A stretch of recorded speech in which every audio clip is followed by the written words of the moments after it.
Hello everyone, welcome back to my channel Stree dream. ये vlog है 6 सितंबर का, मीन्स तीज के दिन का। और आप सभी को हरितालिका तीज की खूब सारी शुभकामनाएं। वैसे मैंने आप लोगों से पूछा था कि किसका किसका व्रत है, तो बहुत सारे लोगों के कमेंट्स आए थे।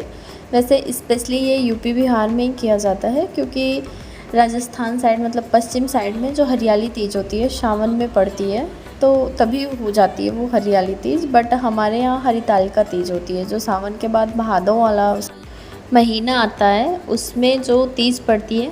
हम लोग यूपी बिहार साइड, मुझे जहाँ तक पता है, ये वाली ही तीज करते हैं और इसको हरितालिका तीज करते हैं। और वो जो राजस्थान साइड होती है उसे हरियाली तीज कहते हैं। एक्चुअली राजस्थान में ज़्यादा अच्छे से मतलब धूमधाम से मनाई जाती है, बाकी बहुत सारी जगहों पर की जाती होंगी, ज़्यादा मुझे आइडिया नहीं है। रील्स वगैरह कभी देखो तो ऐसे आइडिया लग जाता है कि उधर साइड ये वाला होता है और हमारे साइड ये वाला होता है। तो फ़िलहाल अभी बज गए थे सुबह के 4 और 4 बजे का मैंने अलार्म लगाया था। एक चीज़ आप लोगों ने नोटिस की होगी, कभी पढ़ने के लिए जब उठना होता है तो बिल्कुल नींद नहीं खुलती है। और अभी मुझे पता था कि पूरा दिन पानी नहीं मिलेगा, और सुबह में उठकर हमारे यहाँ पानी, दूध, केला और चाय बनाकर खा पी लिया जाता है। जिसको जो भी खाना होता है, हर जगह का अलग अलग रिचुअल्स होता है। तो यहाँ पर बराबर मैं 4 बजे उठ गई थी बिना आलस किए, और यहाँ पर आ गई थी ब्रश वगैरह करके। चाय पानी क्या मतलब, मैंने ब्रश किया। ब्रश करने के बाद मैंने 1 लोटा भर के पानी पिया, लगभग 1 लीटर। और उसके बाद फिर मैंने चाय भी बनाया था, और चाय में मैंने थोड़ी सी मलाई मिला ली थी, दूध भी डाल लिया था और ला के रख दिया था ठंडा होने के लिए। वैसे मेरा मन नहीं हो रहा था, बट मैंने बना लिया था तो सोचा मैंने कि पी लेती हूँ, क्योंकि पानी मैंने इतना ज़्यादा पी लिया था कि मुझे ऐसा फ़ील हो रहा था कि वॉमिटिंग हो जाएगी। तो फ़िलहाल मैंने तुरंत नहीं पिया। और फिर सारवी मेरी मेहंदी देखी तो ये क्या है, सुबह 4 बजे ही उठकर इनको मेहंदी लगवाना था। तो पहली बार मतलब सारवी मेहंदी लगवा रही हैं, और देखिए कितने प्यार से बैठकर लगवा रही हैं बिना डिस्टर्ब किए। तो यहाँ पर मैं इनको मेहंदी लगा रही थी। उसके बाद फिर मैंने चाय पिया, और चाय पीने के बाद फिर मैं नहाने चली गई, क्योंकि हमारे यहाँ जैसे जब चाय पानी कर लेते हैं उसके बाद नहा लेते हैं। नहा के मतलब सिंदूर वगैरह लगा लेते हैं, जिसको रेडी होना रहता है रेडी भी हो जाता है। वैसे मैं शाम को ही रेडी होती हूँ, तो फिर नहाने के बाद मतलब हमारा व्रत स्टार्ट हो जाता है। तो मैं भी इनको मेहंदी करने के बाद फिर तुरंत चली गई थी नहाने के लिए, और नहाकर फिर मैं आई, तब तक ये फिर सोई नहीं। तो फिर मैंने इनको मोबाइल दे दिया था, ये अपना मोबाइल देख रही थी। और उसके बाद फिर मतलब नहाने के बाद जैसे मैं देख रही थी कि कुछ ड्रेस डाल लेती हूँ, बट मुझे कुछ समझ में ही नहीं आया। और मेरे सारे मतलब कपड़े, साड़ी, ड्रेस वगैरह घर पर ही हैं। मैंने यहाँ पर बहुत ही मतलब कम मात्रा में चीज़ें रखी हैं, ताकि मुझे कहीं इधर उधर जाना आना पड़े ना, तो मैं बहुत ज़्यादा सामान मतलब मुझे कैरी ना करना पड़े। और मेरे हस्बैंड मतलब मुझे हमेशा मना करते रहते हैं, बस जितना ज़रूरत हो उतनी चीज़ें वहाँ पर रखो। तो फिर मैंने एक ड्रेस डाला तो था, बट मुझे अच्छा नहीं लगा, मैं कंफर्टेबल नहीं थी, तो फिर मैंने निकाल दिया। और डेली जो मैं यूज़ करती हूँ बस वही पहना। और पहनने के बाद फिर यहाँ पर बैठ गई थी पढ़ाई करने के लिए। ज्योतिमा सिंह ने मुझसे पूछा था कि उनका सेकंड पेपर मतलब टेट सीटेट कुछ भी क्वालिफाई नहीं है, और सिर्फ फर्स्ट पेपर सीटेट का क्वालिफाई है।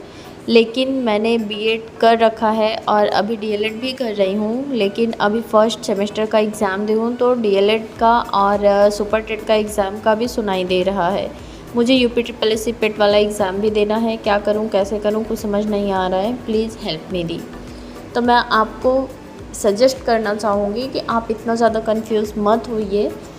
अगर आपने बीएड कर रखा था और जस्ट तुरंत बाद आप डीएलएड कर रही हैं, तो मुझे ऐसा लगता है कि आपका सिर्फ़ और सिर्फ एक ही ड्रीम है कि आप टीचर बनना चाहती हैं। तो अगर आप टीचर बनना चाहती हैं तो फिर आप यूपी पेट के बारे में क्यों स्विच करना चाहती हैं, क्योंकि आपने बहुत बड़ा डिसीजन लिया है। क्योंकि पैसा, टाइम सब कुछ जाता है बीएड करने में। एक बार आपने 2 साल का वो प्रोसीजर कंप्लीट किया, एंड अभी फिर से आप 2 साल के प्रोसीजर में हैं, तो आप उसी के बारे में मतलब सोचिए, उसी की प्रिपरेशन अच्छे से कीजिए। और रही बात सुपर टेट आने की, तो अभी कोई भी कंफर्म मतलब न्यूज़ आई नहीं है कि कब तक आएगी वैकेंसी, या फिर कब तक कंप्लीट कराई जाएगी।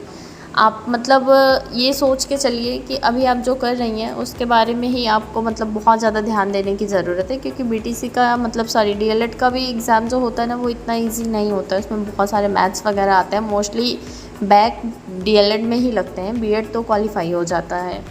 और आप सीटेट एंड यूपी टेट की प्रिपरेशन कीजिए। साथ ही साथ यूपी टेट आपका अगर सुपर टेट आएगा तो उससे पहले यूपी टेट आएगा, तो यूपी टेट अगर क्वालिफाई हो गया रहेगा तो फिर अगर सुपर टेट की वैकेंसी आती भी है और आपका फर्स्ट सेमेस्टर चल रहा है तो फिर आपका अगर दिसंबर में सीटेट क्वालिफाई हो जाता है पेपर 2, तो आप बीएड की डिग्री से जूनियर की भी वैकेंसी साथ में ज़रूर आएगी सुपर टेट के, क्योंकि इतना ज़्यादा आंदोलन वगैरह मतलब चल रहा है और बीएड वाले स्टूडेंट भी कहाँ जाएंगे, इसके लिए भी तो कुछ ना कुछ सरकार को करना ही पड़ेगा। तो मैं आपको यही कहूँगी कि आपका जो भी मतलब सेमेस्टर वाला एग्ज़ाम है आप उस पर फोकस कीजिए एंड साथ ही साथ आप सीटेट पेपर 2 पढ़ते रहिए। अभी तो यूपी टेट का भी नोटिफिकेशन नहीं आया है, जब आएगा तो आप उसकी भी प्रिपरेशन में लग जाइएगा, क्योंकि एक साथ 2 एग्ज़ाम की प्रिपरेशन की जा सकती है जब वो एक ही फील्ड के हों।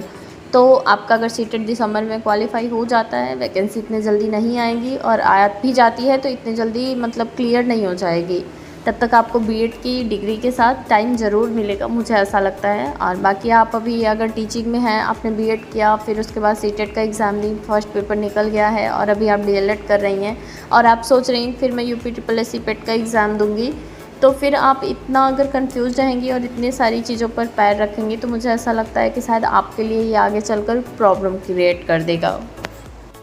बाकी ब्लॉग पे आते हैं, तो आज जो 30 का दिन था तो मैंने बहुत ज़्यादा पढ़ाई नहीं की थी, क्योंकि सारवी भी परेशान कर रही थी एंड मेरा ब्लाउज़ वगैरह भी नहीं प्रिपेयर था, तो उसके लिए भी मुझे थोड़ा टाइम देना पड़ा एंड थोड़ी प्रिपरेशन भी करनी होती है, पूजा का सामान वगैरह तैयार करना होता है, तो वो सब भी मुझे करना था।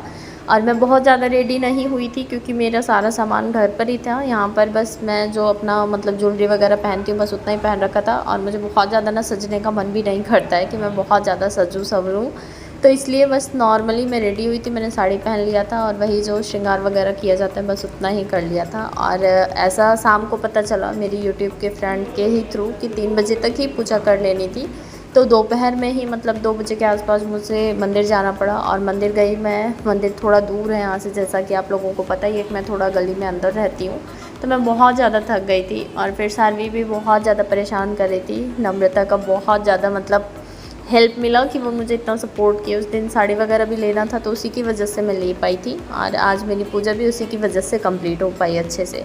तो फ़िलहाल यहाँ पर मैंने थोड़े से फ़ोटोज़ वगैरह क्लिक किए थे जो नम्रता ने ही क्लिक किए थे, तो वो यहाँ पर डाल दे रही हूँ। बाकी यही था मेरा 30 का दिन और आने के बाद फिर मैं अपना वही लेट गई शांति से, क्योंकि मुझे बहुत ज़्यादा चक्कर आ रहे थे। तो इसी तरह से बीत गया मेरा 30 का भी त्यौहार।